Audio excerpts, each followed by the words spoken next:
आज हम बताने वाले हैं एक ऐसा ही शिव मंदिर जिसे देखकर वैज्ञानिक भी हैरान हैं, क्योंकि ऐसा कुछ बनाना तो आज की विकसित विज्ञान से भी परे है। यह मंदिर स्थित है औरंगाबाद महाराष्ट्र में और इसे कहते हैं कैलाश मंदिर। इस मंदिर ने वैज्ञानिकों को इस कदर हैरान करके रखा हुआ है कि इस पर वैज्ञानिकों की अलग अलग राय है। कुछ वैज्ञानिक इसे 1900 साल पुराना मानते हैं और कुछ तो 6000 साल से भी पुराना। सबसे ज्यादा हैरानी वाली बात यह है कि इस मंदिर को ईंटों और पत्थरों को जोड़कर नहीं बनाया गया, सिर्फ एक ही पत्थर को तोड़कर बनाया गया है।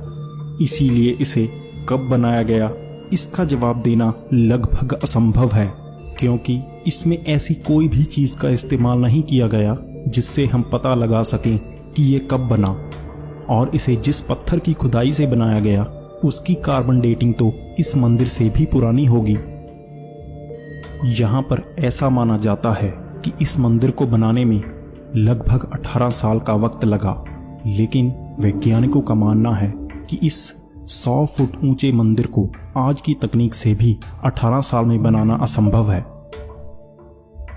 इससे भी ज्यादा अजीब तो यह है कि इस मंदिर को नीचे से ऊपर नहीं बल्कि ऊपर से नीचे की तरफ बनाया गया है, जैसे खुदाई की जाती है।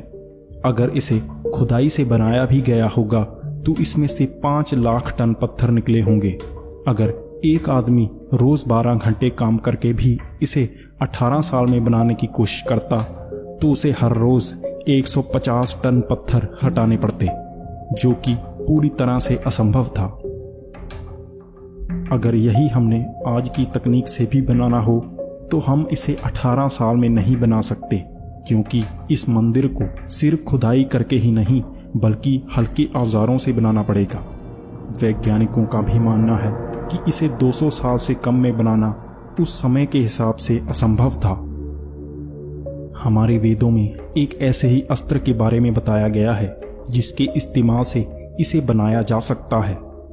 इस अस्त्र का नाम था ब्रह्मास्त्र और इसके इस्तेमाल से पत्थर को भी भाप बनाया जा सकता था, और हो सकता है कि इसके इस्तेमाल से इस मंदिर को बनाया गया हो। इस मंदिर में एक रहस्य और छुपा हुआ है और वो है इस मंदिर के नीचे जाती हुई गुफाएं। दरअसल साल 1876 को इंग्लैंड की एक स्पिरिचुअलिस्ट एमा हेंड्रिक ने एक किताब लिखी जिसमें उन्होंने अपने अनुभव बताए, जिसमें उन्होंने बताया कि उन्होंने कैलाश मंदिर के नीचे बनी गुफाओं का भी मुआयना किया और एक ऐसे ब्रिटिश शख्स से भी मिले जो इस गुफा के नीचे तक जा चुका था, और उसने बताया कि जब वो इन संकरी गुफाओं में से नीचे गया तो उसने एक खुला सा मंदिर पाया जिसमें उसने 7 लोगों से मुलाकात की, और उन 7 लोगों में से एक धुंधला सा दिखाई दे रहा था क्योंकि वो कभी होता और कभी गायब। इस किताब के छपने के बाद कई वैज्ञानिकों ने इन गुफाओं में खोजबीन करने की कोशिश की, लेकिन उसके बाद इन गुफाओं को सरकारी तौर पर ही बंद कर दिया गया और आज भी इन गुफाओं को बंद ही रखा गया है।